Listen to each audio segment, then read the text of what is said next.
नमस्कार साथियों, मैं हूं आकाश श्रीवास्तव और आप देख रहे हैं हमारा चैनल थर्ड आई पर न्यूज। साथियों, जैसे कि आपको पता ही है, भारत और पाकिस्तान के बीच तनाव इस समय चरम पर है और युद्ध जैसी स्थिति से भारत निपट रहा है। इसकी बात हम बाद में करेंगे। आज हम बात करते हैं टर्की की, जिसे तुर्कीये कहा जाता है। आपको याद होगा कुछ समय पहले टर्की में बहुत भयानक भूकंप आया था। टर्की के हजारों लोग भूकंप से पीड़ित हुए, दबे, और टर्की को मदद देने वाला सबसे पहला कौन सा देश था पता है आपको? वो देश था हमारा देश, हिंदुस्तान, हमारा भारत था। हमारी सरकार ने, यानी प्रधानमंत्री नरेंद्र मोदी ने जैसे ही सुना कि टर्की में एक भयानक भूकंप आया है, बगैर देर किए हुए भारत ने टर्की के लोगों की घाव पर मरहम लगाने के लिए तुरंत राहत सामग्री अपने विशेष विमानों से भेज दी। हम आपको ये भी बता दें कि टर्की जो है भारत के प्रति कोई अच्छा नजरिया कभी नहीं रखता है, न कभी रखा था। हमेशा भारत के प्रति उसका जो रवैया रहा है नकारात्मक रहा है।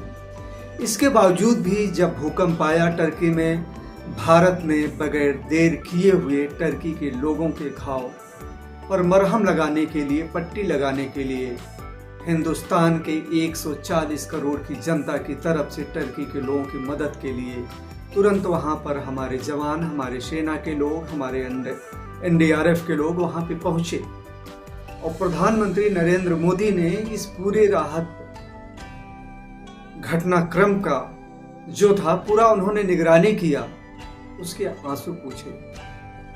और टर्की ने क्या किया? टर्की ने भारत के लोगों के साथ धोखा किया है, भारत के लोगों के पीठ पर छुरा घोंपा है। भारत और पाकिस्तान के बीच जैसे कि युद्ध की स्थिति है, 2 दिन पहले गोला बारूद जमकर चल रहे थे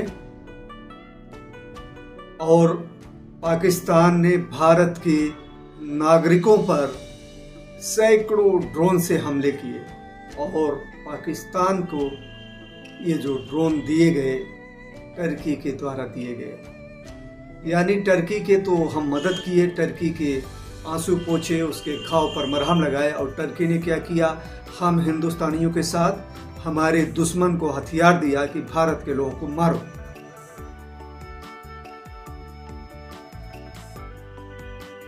ये जो घटना हुई है टर्की का भारत के लोगों के साथ, यानी जो रवैया रहा भारत के लोगों के साथ, वैसे उससे हमारा जो देश है बहुत ही आहत हुआ है। भारत के लोग टर्की के इस रवैये से बहुत दुखी हैं और बहुत नाराजगी है। इसलिए सारा देश जो है हमारा हिंदुस्तान, टर्की के जो सामान भारत में आयात किए जाते हैं उसके बहिष्कार का फैसला किया है और यह बहिष्कार होना भी चाहिए। यानी हम आपको मारें और आप हमसे सामान खरीदें, ये तो आप भी नहीं चाहेंगे। तो हम हिंदुस्तानी क्यों चाहें? टर्की जैसा देश जो हमारे शत्रु को पूरी तरह से मदद किया है भारत के लोगों के खिलाफ, हिंदुस्तानियों के खिलाफ, इसलिए भारत के लोगों ने टर्की बहिष्कार करके एक कैंपेन चलाया है और उस कैंपेन में हर भारतीय आज शामिल हो रहा है। हम और आप भी टर्की विरोधी इस कैंपेन में हम लोग भी शामिल हो रहे हैं।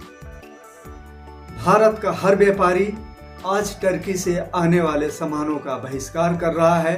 टर्की से विशेष रूप से जो सेब आते हैं, संगमरमर पत्थर आते हैं, उसके हमारे व्यापारियों ने खुलकर विरोध किया है। और हम आप भी अब टर्की का कोई भी सामान, अपने शत्रु का सामान इस्तेमाल नहीं करेंगे। यह प्रतिज्ञा मिलकर आज हम और आप करते हैं।